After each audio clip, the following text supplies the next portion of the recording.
வணக்கம். சிதைக்கர் உணவை மருந்து மருந்தை உணவு. நம்ம உடலில் சிறிதளவு iron, copper, zinc, calcium, phosphorus அப்படிங்கிற நிறைய உப்புக்களும் இருக்குது, தாதுக்கள் உலோகங்களும் இருக்குது.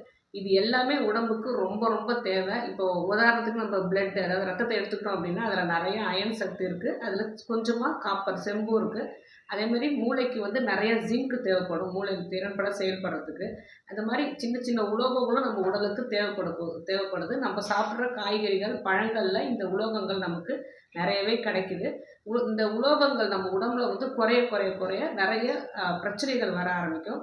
இதை சரி பண்ணுறதுக்கு நம்மளோட சித்த மருந்துகள்லையும் நிறையவே மருந்துகள் இருக்குது. இப்போது தாமிர சுண்ணம் இருக்குது, தங்க பஸ்பம் இருக்குது, வெள்ளி பஸ்பம் இருக்குது, அயச்சந்தூரம் இருக்குது. அயச்சந்தூரம்ங்கிறது அயனை நம்ம உடம்புல இரும்பு சத்து குறைஞ்சிது அப்படின்னா அயச்சந்தூரம் அப்படின்னு சித்த மருத்துவம் கொடுப்பாங்க.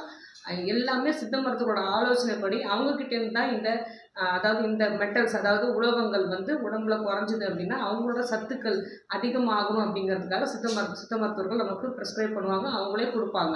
இதே நம்ம பொதுவாக இந்த மாதிரி பேர் தெரிஞ்ச உலோகங்கள் கலந்த உலோகங்கள் நமக்கு தேவையான, உடம்புக்கு தேவையான உலோகங்கள் நமக்கு வேணுங்கிறப்போ வெளியே வாங்கி சாப்பிடவே கூடாது. இப்போ உதாரணத்துக்கு தாம்பர சுண்ணம்னு எடுத்துக்கோங்களேன்.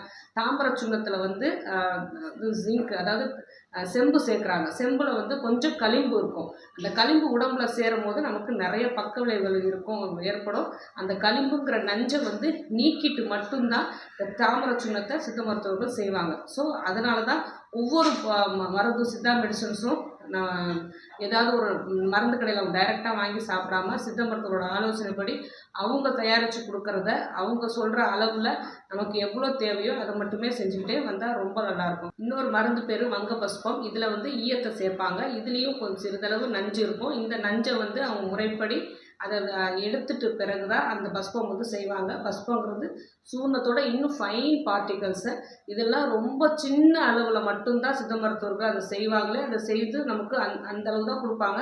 அதில் நிறைய மற்ற மருந்துகள் சேர்ந்து செய்யும் போது அதோட அனுபானம்னு சொல்கிறது அந்த தாதுக்கள், அந்த உப்புக்கள், அந்த உலோகங்களோட அளவு, அதாவது அது நமக்கு செய்யக்கூடிய நன்மைகளோட அளவு பல மடங்காக பெருகிடும்.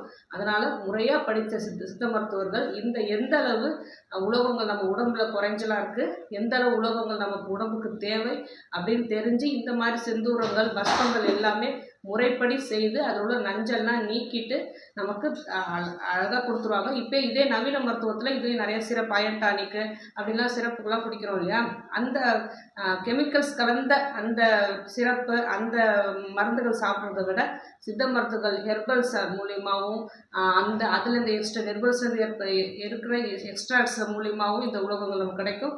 உலோகங்களில் முறைப்படி தயார் செய்து அதில் உள்ள நஞ்சுக்களை நீக்கிட்டு அதுக்கப்புறம் அதை செய்கிற செந்தூரமாக இருந்தாலும் சரி, பஸ்பமாக இருந்தாலும் சரி, உடம்புல இந்த மினரல்ஸ் நமக்கு குறையும் போது இந்த மாதிரி சித்த மருத்துவர்கள் அணுகி அவங்க கொடுக்குற இந்த பஸ்பங்கள், செந்தூரங்கள் சாப்பிடும்போது நமக்கு தேவையான இந்த மினரல்ஸ் கிடைக்கும் போது ஒரு நோயில்லா வாழ்வு நம்மளால் வாழ முடியும். ஆரோக்கியமாக வாழ்வோம். வேறு எதை பற்றி பேசணும்னு நீங்கள் நினச்சாலும் சரி, தாராளமாக கமெண்ட் பண்ணுங்கள். உங்களுக்கு எந்த நோயாக இருந்தாலும் சித்தாக்கரை அணுகுங்க.